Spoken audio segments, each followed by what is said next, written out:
The NASDAQ 100, S&P at new all-time highs. How do you see today shaping up? What's your WEX word of the day?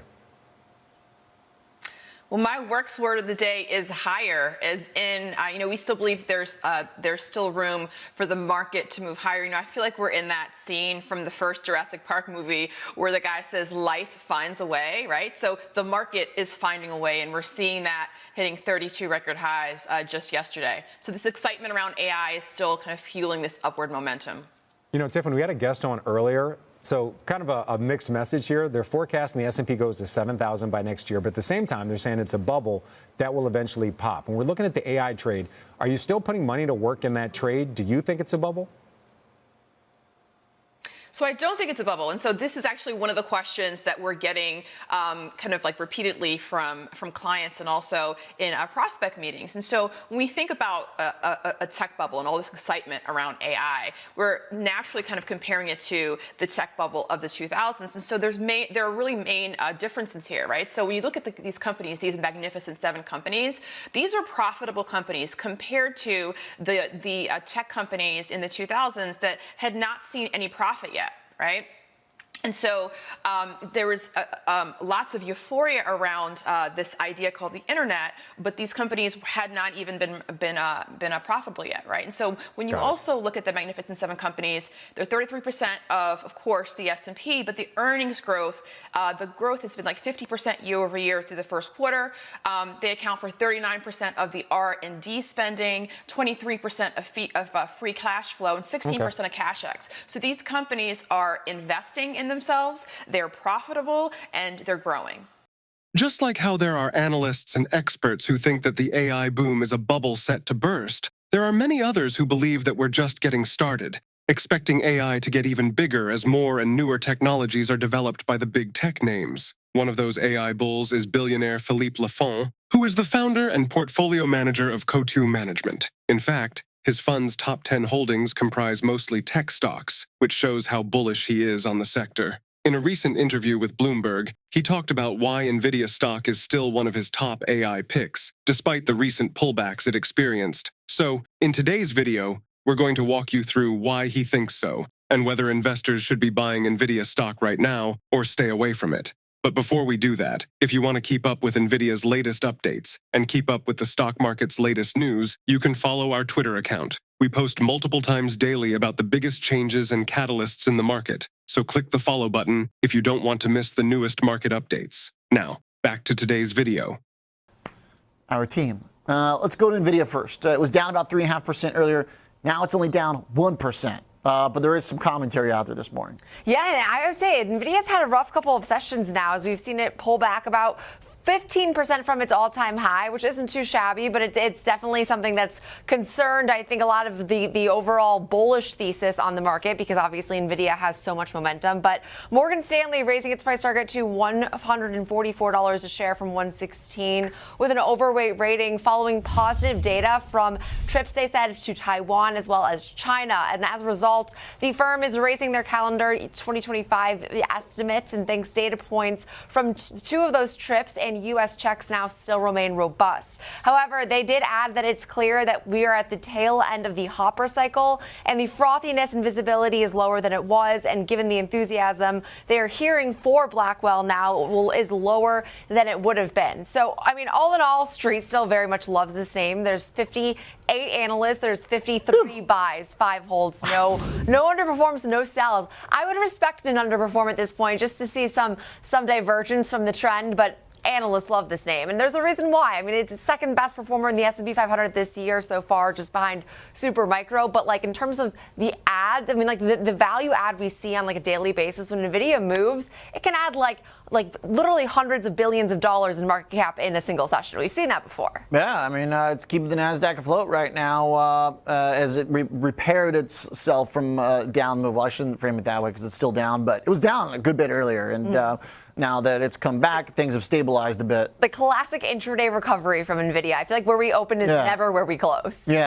In his interview with Bloomberg, Lafont made it clear that he thinks that AI isn't overhyped and the valuations aren't completely unrealistic right now, adding that the next phase of AI will be all about real estate with data centers. Additionally, he thinks that there's a massive opportunity in humanoid robots and AI-powered robots in general, and he's completely right to think so. In fact, the global market for AI-powered robots is expected to reach a valuation of $184.75 billion by 2030. There's a massive opportunity for NVIDIA there. There's also the data center opportunity, as the global data center market is expected to grow into a valuation of $622 billion by 2030 from $301 billion in 2023. These might be two reasons why LaFont favors NVIDIA stock, but there are many more reasons to be bullish that we're going to get into right now. So, don't miss out. Hello, everyone, and welcome back to Investocracy. Yeah, also the fact that Apple's up notably, Tesla's like ripping today, so,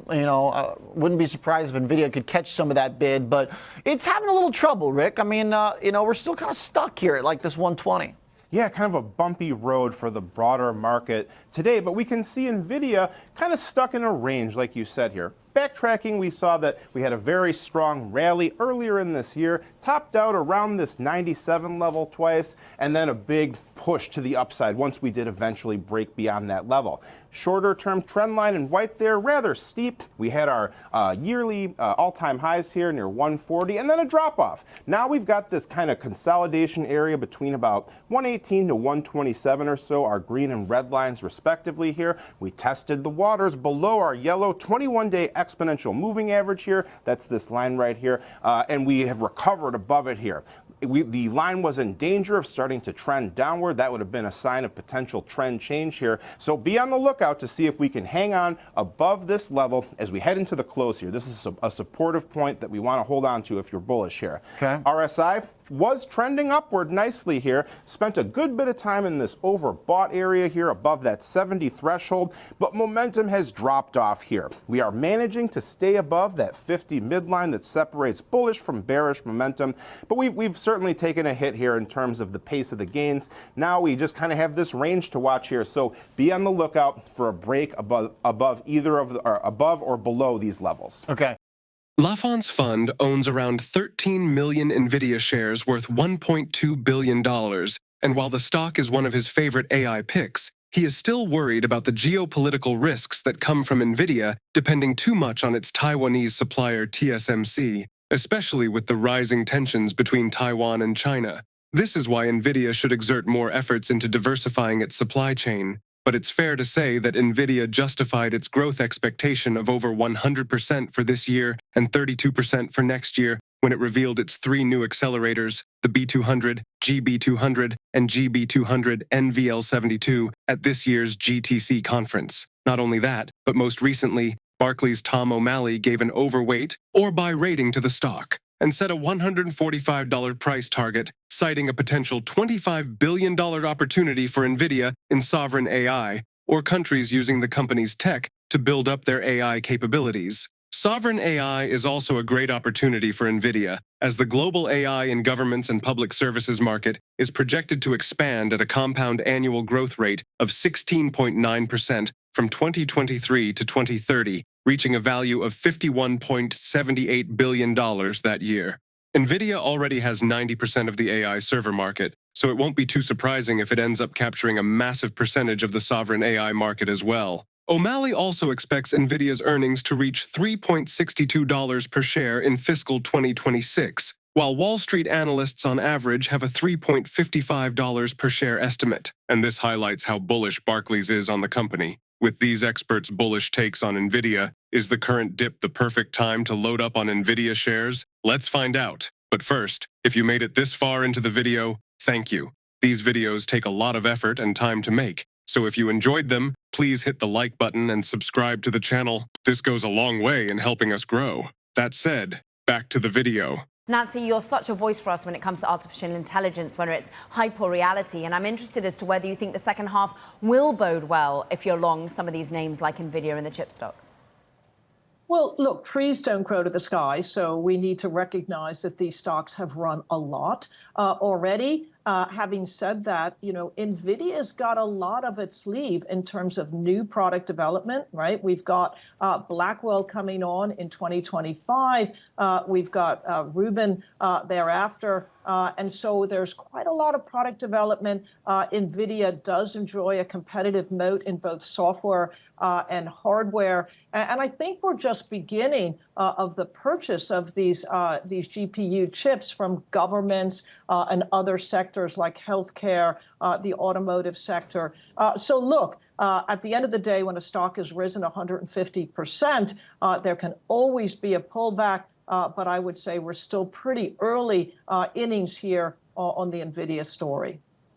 If you're an investor who takes into account the opinions of Wall Street analysts before you make an investment, then you must know that it's impossible to talk about Wall Street's most upgraded stocks without mentioning NVIDIA. The chip giant has been at the forefront of the generative AI boom and is widely expected to cement its position as a market leader in powering the next generation of the internet amid the rise of Web 3.0. Meanwhile, the stock itself saw growth of over 150% in the first half of 2024 alone. In the past, these metrics would have heralded as astonishing, but NVIDIA's recent strength means the tech star can achieve anything. Sure, NVIDIA has suffered some weakness in recent weeks, leading to investor uncertainty and fears that the generative AI rally could be running out of steam. However, CEO Jensen Huang appears to be unbothered by recent struggles and has suggested that the firm's upcoming Blackwell platform could become the most successful product in its history. And given an amazing 2023, a successful Blackwell launch could see the stock become the world's most valuable stock once more.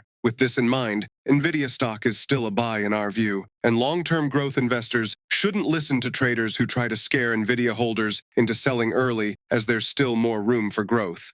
We could even say that if NVIDIA's Q2 earnings in August turn out to be stellar, the stock will definitely recover and might even soar above current levels, so buying it right now seems like a no-brainer. But what do you think about NVIDIA stock? Is it a buy at the current price? Let us know your thoughts in the comment section.